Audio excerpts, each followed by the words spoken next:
Hey everyone, thanks for coming out. We'll be talking today about the Bank of Canada announcement dropping interest rates for a third consecutive time, and what that means for you, and of course what's going to happen to interest rates, etc., moving forward. All right, so getting into it and going into a couple of different things today. We will be talking about what this means for you, where rates are heading moving forward. Should you be in a variable rate? We're getting that question asked of us quite a bit right now. And then also, should you be refinancing? And so there is actually an opportunity for certain people who may be able to save money by refinancing. So we will be talking a little bit about what that opportunity is. And then, of course, if you wanted to learn more, it is very specific and particular to each person's particular case. But just trying to lay out the land of, what situations may incur a situation where you may be able to save money by refinancing, and then also just some details about why that is. So first off, Bank of Canada dropped interest rates again. So they've actually dropped for the third consecutive meeting. So they're now down 0.75% from the peak. So we've definitely seen interest rates go up, and now they're starting to come back down, which is great, of course. So what does that mean for you?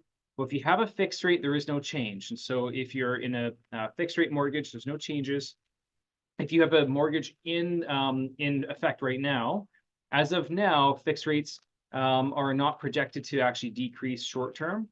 And I'll get into why in a couple of slides. But as of right now, there is no immediate change to fixed rate pricing. We might see them drop a little bit in the near future, but as of now, there's no change. If you have an ARM, and that means an adjustable rate mortgage, then your payments will decrease by about $15 per month per 100 grand. So if your mortgage is about 500,000, then you'd see your payments drop by about $75 per month, give or take. Now, an ARM is a type of variable rate mortgage, and certain lenders have ARMs where the payments will actually fluctuate based on the interest rate that you have. And many variables, by the way, especially those with most major banks, are actually VERMs, and a VERM means that your payments are not going to change. The amount going towards principal and going towards interest is what changes. And so that's something to keep in mind and understand that you might not actually see any change to your payments. You might just see that the amount going towards principal and interest is what changes. So again, most major banks are a VERM. As far as major banks that have an ARM, Scotiabank is probably the big one that most people are with. Otherwise, most other banks, the payments are not actually going to change. So you won't see any payment relief as interest rates decrease. So where are rates heading? This is obviously a major question. And there's so much talk about interest rates, and really since 2020, since COVID, they have been on a massive roller coaster.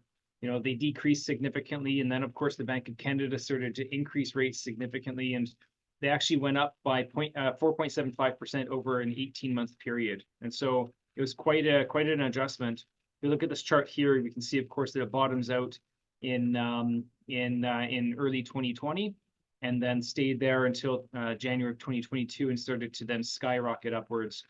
And went basically from a prime rate of 2.45 up to a prime rate of 7.2. So this rate that you see here is the Bank of Canada overnight lending rate. This is what the banks set their prime rate off of. Their prime rate is 2.2% higher than the Bank of Canada rate. And so that's why sometimes you're going to see information about rates that sound a little bit lower when you see the Bank of Canada rate than the prime rate, is because there are actually two separate items and certain or different rates. Now, when it comes to where interest rates are going for fixed rates, we're always watching the bond market. And so this is actually what happened during 2021 with the bond market, or I guess starting in September of 2020 until September of 2022. We can see that interest rates had dropped and plummeted substantially because of COVID, and then they had happened to slowly increase. And of course, there was ups and downs, but in general, the increases to interest rates was mostly due to the inflation. And we saw, of course, that as inflation started to become more of a concern, interest rates started to really skyrocket. This continued into 2023. We saw some massive swings in 2023 where the Bank of Canada in January of 2023 said, oh, we're going to pause the hikes. And then, oh, never mind, the inflation numbers are really, really high and rates are going to go up. And then we had the bank failures, like Silicon Valley Bank failing and a couple of other banks failing. And that was one of the largest drops in the bond market we had seen in about 30 or 40 years over that couple-day period, actually, which was crazy. Quite some concern about that. And then, oh, never mind, inflation is still a big thing, and interest rates swung back up again. So we had really big swings, especially in the first half of 2023, and it was a really interesting time to see what happened. Now, heading into 2024, things have settled down a little bit. The bond market is still, of course, going up and going down, but the trend really since since late July and into August has been coming down and starting to settle in around. Bonds have settled in around the 3% mark or 3% range for a little while now. So that does mean that we're not expecting a ton of decreases to interest rates as of now, anyways. And moving forward, of course, there will be downward pressure on the bond market, which means that fixed rates are likely to decrease. And I do have some predictions coming up in a couple of slides for that. But if you can see here, I actually pulled this morning, and the interest rates with the Bank of Canada announcement only dropped by 0.04% on the bond market, which does imply that there's not really enough of a change to really impact fixed rate mortgages. We didn't see any lenders change fixed rates today. And frankly, we don't really expect banks to really drop interest rates with such a small decrease to the bond market. It's important to understand how the bond market works. The bond market is a predictive market, and so it's looking forward, and it's trying to understand where do we think rates will be in the future, and they make those predictions. And so the Bank of Canada's announcement today was not really unexpected. Most people had priced in about 100% chance the Bank of Canada would cut by 0.25%. In fact, there was about a 9% up to as high as 25% chance, depending on the source, of a 0.5% cut in September. And so the fact that there was a cut today was not really a surprise, and because there was no surprise to the bond market, there wasn't really much of an adjustment. If you do look at some of these downward trends, it's not as much about the Bank of Canada announcements, because that's been, for the most part, priced in. It's generally when the inflation numbers come out, job numbers come out, etc. So a few days ago, the job numbers were very weak, which meant that the interest rates actually came down a little bit in the bond market. We saw some decreases there. So, it really depends on what's going on. There's a lot of factors involved. And every couple of days, there's different reports and different information that come out that affect the bond market. But at the end of the day, people often expect that Bank of Canada interest rates drop by 0.25%, well, the fixed rates will drop 0.25%, and that's not quite accurate. We'll show in a little bit what the difference between variable rates and fixed rates are today. But it's also important to understand that there's a massive decrease and a massive difference between variable rates and fixed rates right now, at least about 1% in most cases. So there's a pretty big difference there, and that's something to consider, is that the Bank of Canada and variable rates will probably play a bit of catch up and will probably decrease faster in order to catch up with the fixed rates over the next 12 to 18 months. Now, why are interest rates starting to decrease a little bit? Was because our little friend inflation has become a little bit more tolerable. So generally speaking, the Bank of Canada's target is to be looking at a 2% inflation number. So you can see in 2019 here, at that red line, inflation numbers were right around the target, right around the 2% range. Then COVID happened and the inflation numbers dropped, of course, in fact, went slightly negative for a short period of time. And then inflation numbers went bonkers and went crazy and had increased significantly. And so the Bank of Canada, of course, needed to increase interest rates to combat that and really get that under control. Well, we can see now that the inflation numbers continually are dropping, and it's hard, it's very sticky. Even though it feels like the economy is slowing down quite a bit, inflation number is still not quite at 2%, but the Bank of Canada feels a lot more comfortable that it will get there. And one of the things that also happens is the impact of raising interest rates and dropping interest rates does lag. So as the inflation number shot up, the Bank of Canada was trying to play catch up by raising the interest rates, but it took time for that effect to come into play. The same thing happens when you go the inverse direction. As interest rates drop, there's still damage being done by rates being higher than the inflation figure, and so there is some concern about where the economy is heading. The joblessness rates are starting to increase. There's more cracks in the foundation, so to speak, and so the Bank of Canada is very wary of that and trying to make sure that whatever they do, they're trying to attempt a soft landing, which is, of course, easier said than done. It's very difficult to achieve that. So with all this information, knowing what happened in the last couple of years, and seeing that the inflation numbers are getting under control, seeing the Bank of Canada start to decrease rates more aggressively. The question is, will rates go up or go down? I get my crystal ball out. It hasn't been working very well the last couple of years, but I do follow people that professionally bet on what the Bank of Canada is going to do, and one of my sources provides this chart that I follow. There's of course more information that I follow as well, but this is the easiest one to kind of detail and give you some information on what people are expecting and predicting. The top line is the orange line. The bottom line is of course the top line is the orange line. The orange line is the Bank of Canada, or I should say the prime rates with all the lenders, and the predictions on the prime rate. The blue line is not what the fixed rates are supposed to be. That's actually just effectively what a bond yield would be. So technically, I don't want to get too complicated with this, but a 4-year swap is a financial instrument and is the best way of predicting where a 5-year fixed rate would be. And so by mapping that out and just looking at not what the rate is necessarily, but what the difference in that rate would be, is giving us a good indication about what's to happen. And it actually tells an interesting story. So it's telling us that based off of these predictions, the Bank of Canada in the next 12 months will be down by 1.5%, just quite a bit. And then we'll drop another quarter, and then another quarter, and then we'll remain flat, and then we'll increase by 0.25% in the 5th year. Interestingly, if you look at the fixed rates, it's telling a bit of a different story. So it's showing that the fixed rates will drop by about 0.5% over the next 12 months, by an extra 0.01% over the following 12 months, so basically flat, and then we'll actually be increasing in year 3, 4, and 5. And so that's because, again, the bond market is predicting in 2 years' time that, hey, rates are going to start to go up in the future. And so it starts to map that out, plan that out, and then the yields start to go up, and look at what happens with the Bank of Canada, the rates start to go up. So the bond market always moves quicker and in anticipation of what is going to happen with the Bank of Canada and other central banks. And so if you follow this and look at it, well, it means that there's probably not a lot more play and a lot more room for the bond market to decrease, which means that fixed rates will perhaps decrease by about 0.5% over the next 12 months. But if you're in a variable rate, the rate is likely to drop by about a 1.5% amount over the next 12 months, and continue to drop a little bit further after that. At the end of the cycle, after a 3-year period, it's predicted to go down by a full 2%, whereas the fixed rates are only dropping by about 0.5%, and over a shorter period of time. So very interesting chart. And there's other charts that I also follow that kind of map this out. One of the things that we've been watching is people that professionally bet on what the Bank of Canada is going to do at each meeting.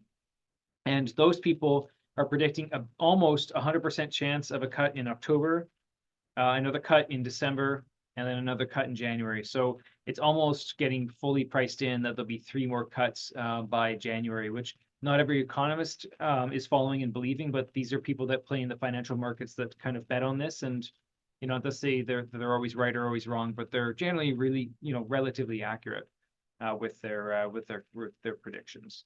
And so we're definitely in a time period where it looks like the Bank of Canada is going to be decreasing aggressively. And based on what we saw earlier in the slides, that's going to affect people that are in a variable rate mortgage a lot more than somebody wanting to take a fixed rate mortgage. So the anticipation is fixed rates flat to decreasing, but longer term. And so we're not expecting interest rates, especially in the next week or so, for fixed necessarily to drop. But we are expecting over the 12 months period to probably be decreasing by about 0.5%. And then on the very short term for the variable, anywhere from 0.25% to 0.75% by January. This is the wide net of what the economists are predicting. Almost all of them predict at least 0.25% drop. Most of them, however, are anticipating about 0.5 to 0.75% drop by January. So basically a cut at 2 out of the 3 or 3 out of the 3 meetings between now and January of 2025. So the question we're getting a lot is, should you be in a variable rate? Really tough question to answer, of course, and there's lots of things to consider here. We're seeing some 3-year fixed rates as an example, which is very common to be as low as 4.79%. Depends on the borrower, depends on the situation and circumstance, but rates can be as low as about 4.79 on that side. And then on the variable rate side, prime minus 0.7. For insured mortgages, by the way, there are some better interest rates available as low as prime minus 1.15. So much better variable rates could be available especially if it's an insured mortgage. And so effectively what we're finding is that generally speaking, the difference in interest rates is about a 1% gap. And it has been for quite some time. So even as the variable rates have been slowly decreasing, the fixed rates have also been decreasing. It seems like now the fixed rates are losing a bit of momentum, and we expect that the Bank of Canada cuts and the variable rate mortgages to now start to close that gap and the difference between them. In general, if you look at it, it's not very common that variable rates are 1 to 1.5% higher than fixed rates, which they have been for a while now.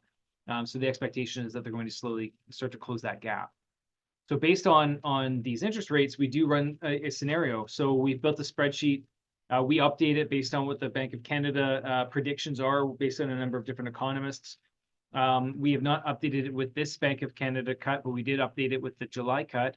As of now, the pendulum has swung even further to more aggressive cuts, by the way.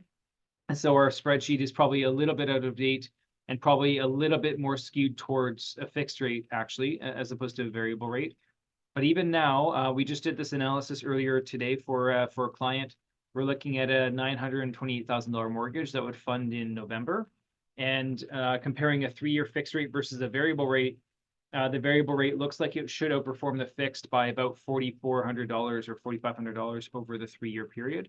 One of the considerations as well is, and one of the talks that we had today about this was, well, you could also just take the variable rate mortgage and then lock it in and convert it to a fixed rate at some point in time in the next couple of months. So that's another option and another avenue for you to consider, which would be, maybe just take the variable for a few months and then convert it and lock it into a fixed term. Especially if you think that fixed rates will drop by 0.5%, well, maybe just go variable for a while and then lock it in a little bit, and then you get a better rate for a longer period of time. So one of the things, of course, we get asked a lot is, should you be refinancing? And that's a common thing that we get asked quite a bit about. Actually, I have one more slide. Let me just go through here. I have one more slide about variable versus fixed before I go into the refinancing. So I do want to go through some pros and cons on refinance or going variable versus going fixed, because there are a lot of decisions that go around it. It's not just the interest cost. So yes, one of the pros of going variable is that it's projected to be less interest over the term based on what we're predicting or what people that do this for a living are predicting. One other benefit is you can lock it into a fixed rate at any point in time. So if you're going variable and you think that you'd like to just go variable for a while just to be able to take advantage of a lower fixed rate in the future, then you can lock it in at any point in time into a fixed rate term. And the third reason to consider variable is that the penalties are capped at 3 months interest, instead of having to pay potentially a IRD or interest rate differential penalty.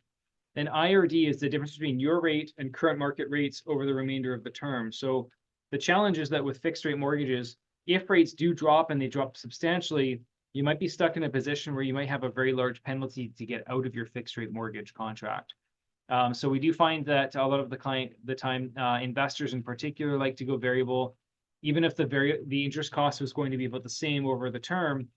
Just the fact that the penalty to break it would be capped at 3 months interest is very attractive, especially because you're maybe worried about selling it and not buying something else.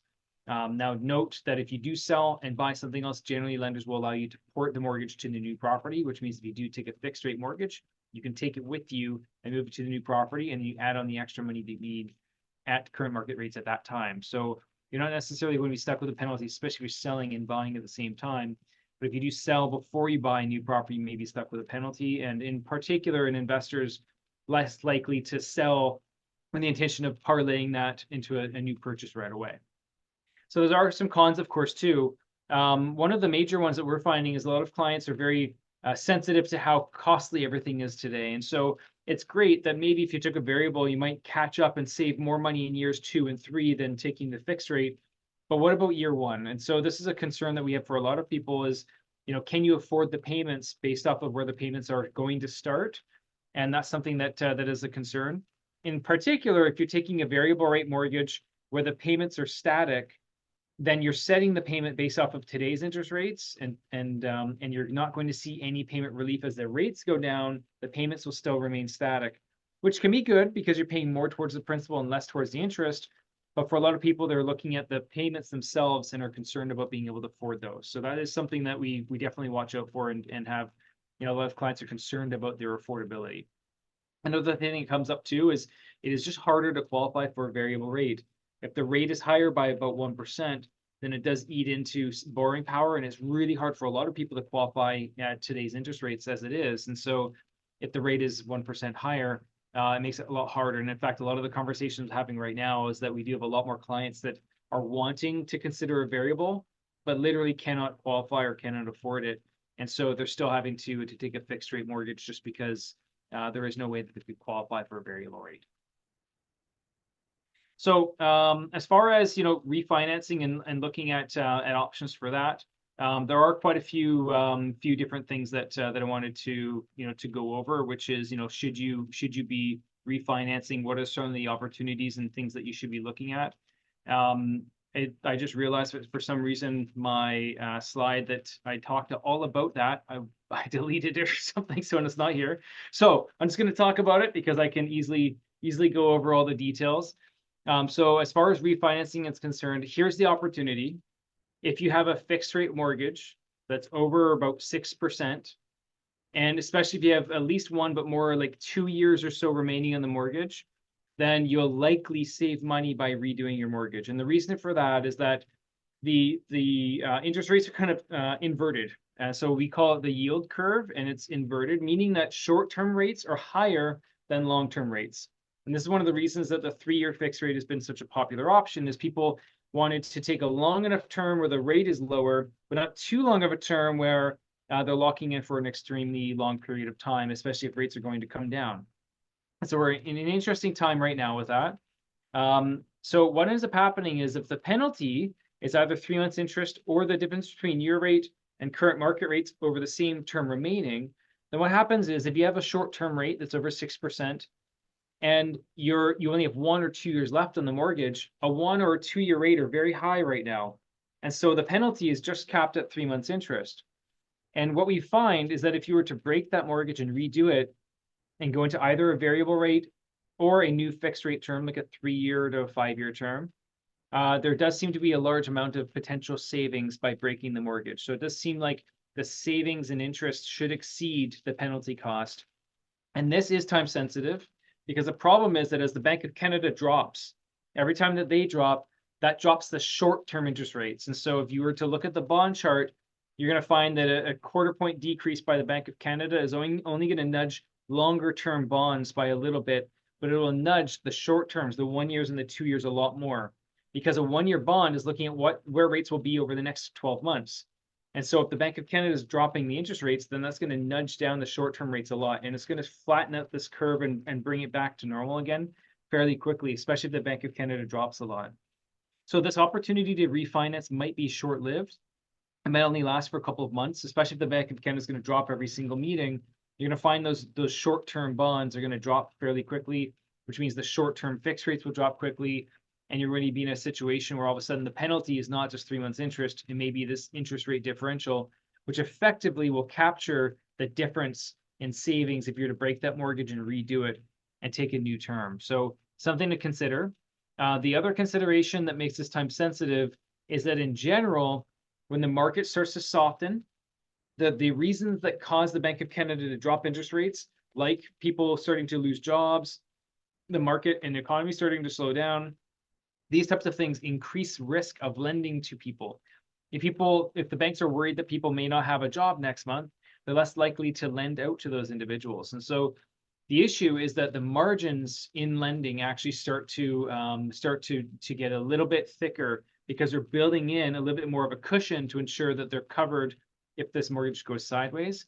And one of the concerns then is the discount off of prime often gets hit in these circumstances. So I was a broker during the subprime crisis, and for a while there, variable rate mortgages went all the way to prime plus 0.8%. So to give you an idea, right now, and on average, usually mortgages around prime minus 0.6 or 0.7%.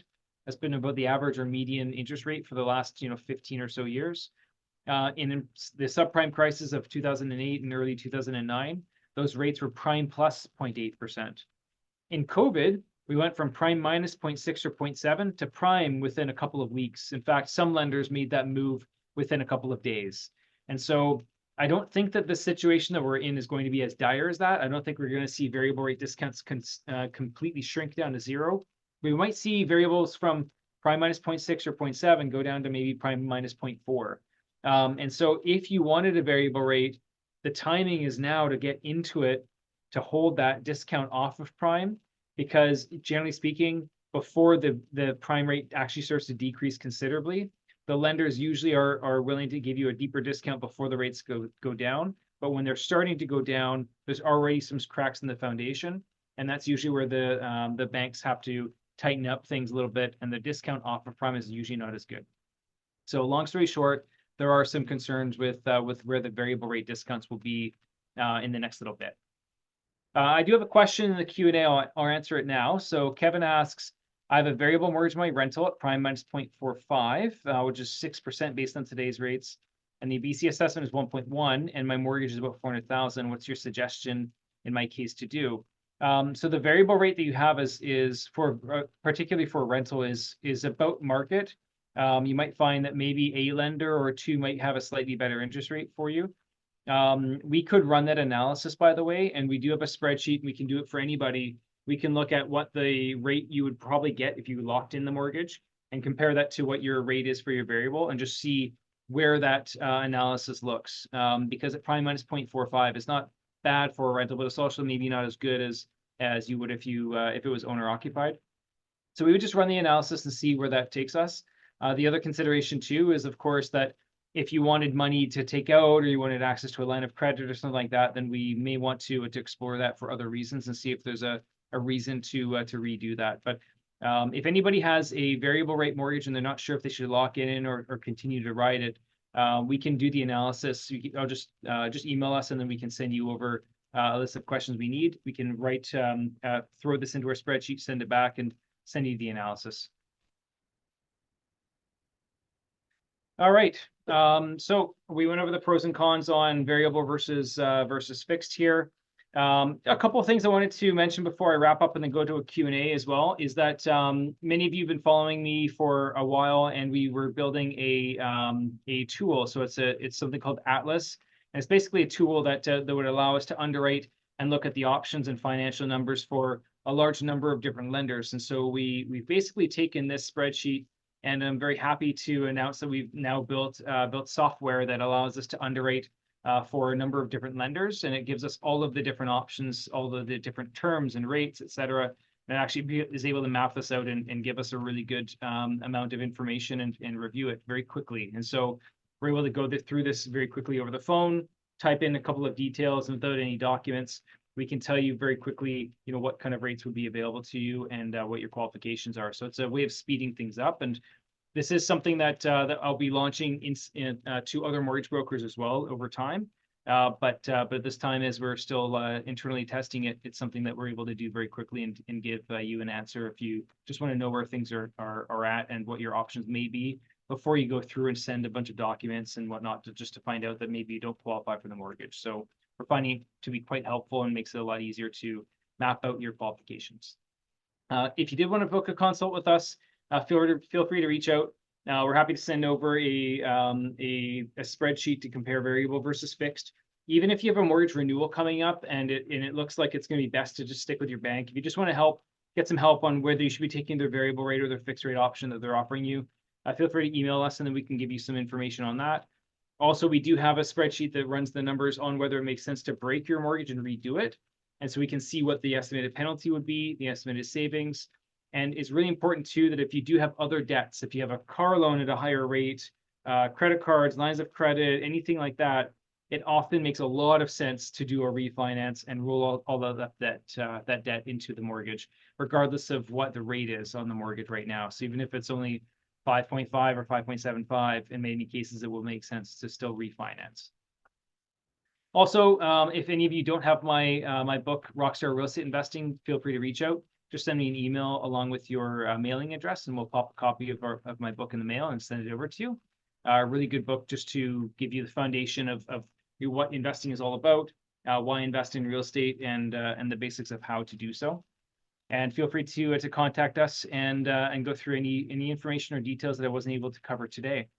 In particular, any of the information that we talked about with regards to refinancing, with regards to where rates are heading, that kind of stuff. I have lots of content and material that I'm happy to share. Awesome. So I have a question in the Q&A. Does the consultation through Atlas have a cost? No, there's no cost for the consultation through Atlas. It just speeds up the time for you and for us, to be honest, in order to assess what kind of options may be available. So it's a very quick and very easy process for us to do. You can do it in 5 or 10 minutes. Awesome. Any questions? You guys are taking it easy on me. I know summer just ended, so maybe you guys are looking outside and realizing, yeah, it's still sunny, still hot. Would maybe like to take a look outside. Quick question here. So thank you, Kyle. What are the requirements for porting a mortgage? So in order to port a mortgage, you have to be selling the existing property and then buying a new one. Some lenders do a timeline requirement as well. So you often have to buy the new property within anywhere from 30 to 60 days. Sometimes it has to be the same day, depending on the lender. Some of the non-bank lenders are a bit more restrictive from that perspective. So it just really depends on the lender themselves. You do have to re-qualify when you port. And so that's something that's also important, is that if you think it might be difficult for you to qualify for the mortgage when you port it, you may have to go to a different lender or try somewhere else. Okay, thanks, Eric. Glad I answered all of them. All right. So Adele asks, so where do we send the email for the Atlas info? So just send it to kyle@greenmortgageteam.ca, and we can set up a quick call. It's usually easiest to just do over the phone. I'll just type in the information and we can figure out what your qualifications are, or we can also do it via email. I can send you a form for you to input, and then we can input it on our end too. So either way is easy for us. Glad you enjoyed it, Jacinda. Good to know. Andrew, you have a renewal coming up, and Scotia actually increased the rate for 1 year. That's interesting. We haven't seen that across the board. We haven't really seen lenders decrease the interest rates for 1 year terms, but we also haven't really seen them increase them either. So that's interesting to know that they increased the 1 year.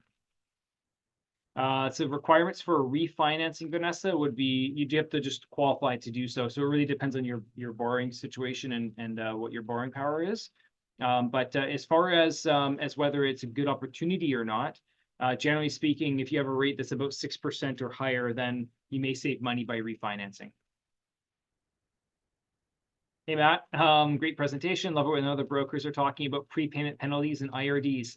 Thanks, Matt. Yeah, IRDs and prepayment penalties are important. It's always important to note that, and the fact that they can change, which is the challenge. I was a broker back in the subprime crisis when we would quote clients what the penalty versus the savings would be. And then literally on a weekly basis, rates kept changing, and we kept having to re-quote this. And so it is something that it can be time sensitive.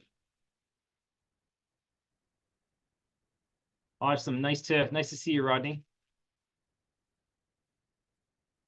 And then Andrew, thanks for the response. I'll send you a note, Andrew, with some more details on the renewal with your bank. One person said on the refinance, is the penalty paid out of pocket or covered in the new mortgage? So you can roll up the penalty into the new mortgage. So you don't have to pay out of pocket to do so. Some lenders will also include some cash back on the new mortgage too. So sometimes the cash back can be used to cover off some of the penalty. Usually it's not enough to cover all of it, but it's usually used to cover some of it. So yeah, usually people will roll up the penalty into the refinance. Our spreadsheet that calculates this actually automatically rolls up the penalty into the new mortgage. So it calculates the difference in interest, including the penalty. Hey, Leo, with the changes in the interest rate, the chances to qualify for a higher mortgage or an extra mortgage are increased. Yes, that is true. As the interest rates decrease, individuals will qualify for a larger mortgage as well. So if rates are going down, you can expect that now you can qualify for more money.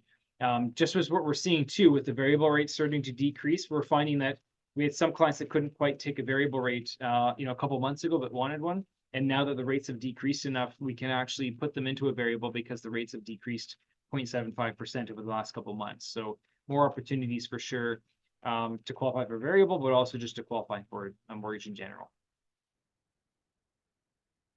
Let's see here. So Christine asked, do you usually use the fixed rate or the variable to pre-approve somebody? So it kind of depends on the situation. We do usually, when we're pre-approving a customer, we look at fixed rates and variable rates and give them an idea of what the rate difference would be, so they have a range. When it comes to giving somebody the quoted number on how much they qualify for, generally speaking, you'll usually give them both. Most people will reference, however, the fixed rate amount. Interesting, because the variable rate, even if the rates are going to stay or start higher and the first payment will start higher, often we're also trying to look at, well, what's the average payment going to be over the 3-year term? And so that's going to be closer to what the fixed term would be as opposed to the variable. Because yes, in year 1, your variable rate and therefore the payments will probably be a bit higher, but then by year 2 and year 3 will probably be lower. So it depends on the situation, but we generally will look at it and give somebody a maximum number based off of what they qualify for, especially on both. For a while, there were very few people taking variable, so we usually just pre-qualified them on the fixed rate term, but now we pre-qualify them for both. So porting is just for the mortgage, or does it apply for a line of credit as well? So technically a line of credit is open, so there's no penalty to break a line of credit. Now, if it's a line of credit with a mortgage component inside of it, then you're still wanting to generally port the mortgage over, and that means that usually you can avoid the penalties. There's a couple of instances where where some lenders do not allow you to port, and so that's something that it's more of a specific question based on your scenario. But in general, if you have a line of credit right now, you usually don't need to port it to the new property because there's no penalty to break the line of credit because it's open. Yeah, no problem, Leo. Good to see you. Daniel has a question. I have TD constantly calling me to ask to renew my mortgage, which is in November. Should I wait until October and the feds make their next announcement? Probably, yep. I think almost every one of our clients is kind of kicking the can down the road on the renewal and just waiting until closer to the last minute. The only reason not to leave it until the last minute is if you think you want a variable rate mortgage, the variable discounts might get worse as opposed to better leading up to the renewal date. And so you might actually be better off to instead look at, if you want a variable rate, to try to get that converted and get that locked in now. Whereas if you're looking for a fixed rate, you're better off to probably leave it closer to the renewal date. I'm actually hearing that TD is going to be decreasing and shrinking their variable discounts really, really quickly as soon as tomorrow. And so especially if you're looking at a variable rate mortgage, you might want to get in touch with TD on that one sooner rather than later. Okay, yeah, it's good to see you, Claudia. John, so John asks, if you're on a variable, want to lock in, are the fixed rates you get with the same lender usually higher than if it's a new application with a new lender? Yeah, it's interesting, John, because I've seen both. A major bank just came out with a promo where they're offering a lower rate if it's a mortgage they're stealing from another bank. So it's kind of interesting. But basically what they're saying is, we will give you a lower rate, Kyle, if the client is coming up for renewal and we're refinancing, or it's a renewal and we're taking it away from an existing bank. So basically they're trying to steal mortgages that other banks already have on their books. Whereas they're not offering the same low interest rates if it's a new mortgage getting booked as of today. So kind of interesting that they're not they're not giving you the very best rate on new business. I also see sometimes where a bank is willing to give you a much lower rate for a purchase than they are for a renewal. It's kind of all over the map. So it's really difficult to say. I will say there's a couple of things that make it clearly a lower rate mortgage. If it's insured mortgage, and even if it was insured when you bought it and it's coming up for renewal, it's still tagged as an insured mortgage. And so if your mortgage is insured, that's one of the best options to get a low rate. Also, if the mortgage is insurable, which means that you didn't pay the insurance premium, but the bank can get insurance on it. That means that if the property value when you bought it was $1 million or less, if you have never refinanced it, and if the amortization is 25 years or less, and if it's a primary residence, or if it's a rental property with 2 or more legal units. So there's a bunch of classifications and it's complicated, but if you fit into that bucket, an insurable mortgage can get much lower interest rates than than a uninsured mortgage can too. So there's all these different classifications which make it kind of complicated. So it's hard for us to tell you which mortgage gets the best rate, but in general, especially if it's an insured mortgage, those almost always get the best rates. So what are the requirements for obtaining a line of credit? So a line of credit qualifies the same as a regular mortgage does, except the line of credit qualifies generally at higher interest rates and higher payments. So it's harder to get a line of credit than it is to get a standard mortgage. Although people think that it's two separate things and a line of credit is a different process or whatnot, but it's actually the same mortgage underwriting process. It's just that a line of credit actually is a harder product to qualify for. So Christine asks, why wouldn't a lender allow someone to port their mortgage? So believe it or not, Christine, there have been situations where a client is decreasing their mortgage amount and wants to port their mortgage, and the bank still says no because it's still a new mortgage. If it's a new property, it's a new mortgage, and the borrower has to qualify as if they were getting that mortgage today. And so it's a bit surprising that they would say, oh, you can't qualify for that mortgage, but it is something that does come up and it can be an issue. So just something to note is that it's not a guarantee that you will actually be able to port the mortgage if somebody is selling. So they do have to make sure they still qualify for that. Hey, Denver, you mentioned insured mortgages may get better rates. How much better are those compared to uninsured? And are those also impacted by the rate projection? So insured mortgages, you'll find that that the rates for variable, for instance, can be about 0.4% better. And so especially with one or two of the lenders definitely leading the pack on an insured mortgage. So there are better rates available for that. And then on the fixed rate front, you won't see a major difference in a 3-year fixed, for instance, but the 5-year, we have a couple of credit unions that have really low 5-year fixed rates, and so much lower than what the major lenders and major banks are offering for a standard 5-year fixed rate. So maybe 0.3% better or so on a 5-year fixed, which in some cases do make sense to look at, considering the fixed rates, if you wanted a fixed rate, are not projected to drop a whole lot more than about 0.5% over the next couple of years. So if the fixed rate is 0.3 or 0.4% lower for 5-year versus a 3-year, actually might make sense financially to go with the 5 instead of 3, which is surprising, but that's the way that the math kind of works out. Jesse asks, can you quickly recap why the variable rate mortgage spreads will shrink and what indicators one should look for? So yeah, it basically comes down, Jesse, to a couple of factors. It's hard to pinpoint one specific thing, but one of them is the volatility index. And so if you wanted to know where things are heading, the VIX going up is not a good thing. The more volatile a market is, generally speaking, the more that the banks want bigger margin on the mortgages. They're going to be looking at jobless data. The amount of money in the money system actually matters. And so when COVID happened and the printing presses started to go crazy and money started to get pushed out, that actually caused the variable rate discounts to eventually get quite large and get up to prime -1. But for a short period of time, when COVID first hit and the printing presses weren't going, money was very, very tight and constricted. And so the spreads were very, very small and went to just prime +0. And so it's a couple of factors, but generally speaking, if the economy is projected to get worse in the near future, credit becomes tighter and credit becomes more expensive.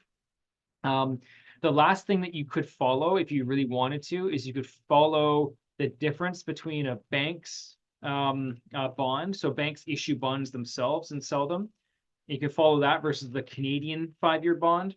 And if there's the bigger the gap between what a bank's cost to sell a bond is versus what a government is selling their bond for, the bigger that gap is. I guess that's probably, when I think about it, it's probably the easiest indicator. If you could find that data, that's the one that we would be watching, and that's usually what tells us where the discounts are. But you do have to triangulate a number of different factors. It's not as easy as the fixed rates where you just watch the bond chart and you see, oh, bonds went down, fixed rates would probably drop. Oh, bonds went up, you're probably going to increase. So just watch out for that. Thanks, Justin. Good to see you. Adele has a question. So what is the current rate for 2-year mortgage uninsured? So those are still quite high. Most lenders still have those listed at about 6% or a little bit under. So maybe 5.75.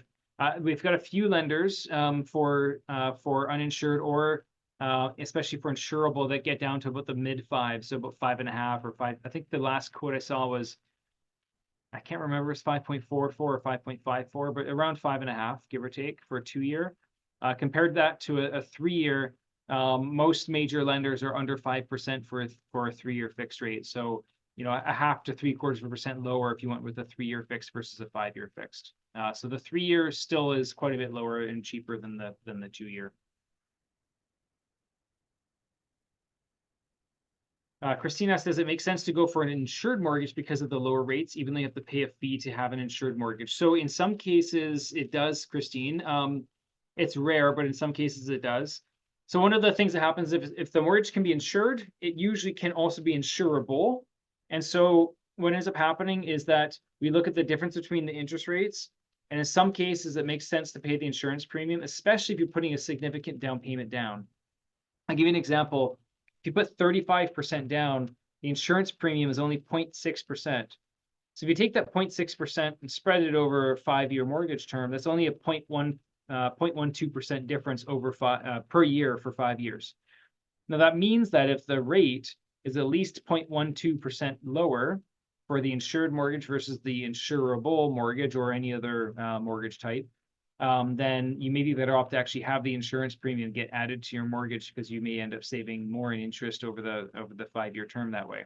Now, if you're taking a short-term rate, then you're paying that insurance premium and really, you know, kind of spreading it over a shorter period of time, where it may not make as much sense. And so depends on the situation.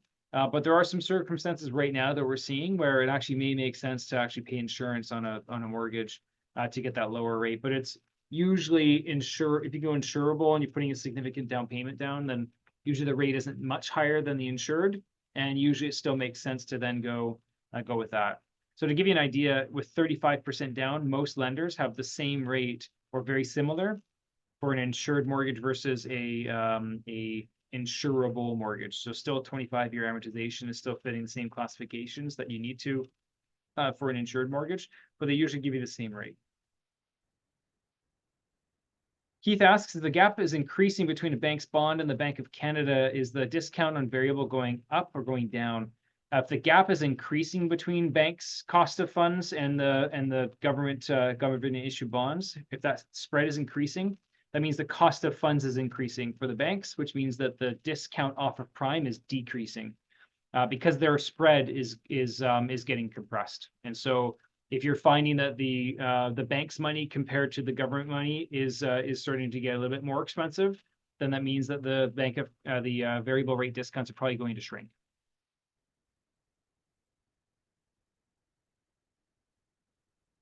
Awesome. Any other questions? You guys are asking me some fun ones. I like it.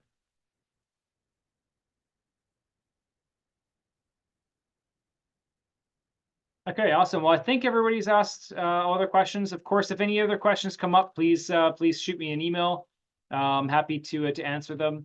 Thanks for coming out. Liked a lot of the questions. Very intuitive questions. A lot of people here wanting to learn a lot more, which is awesome. So looking forward to the next one. Looking forward to more cuts with the Bank of Canada. As somebody in the mortgage and real estate industry, it's definitely something that we're all very excited for. So thanks for coming out. I appreciate it, and have a great night, everybody. Thanks.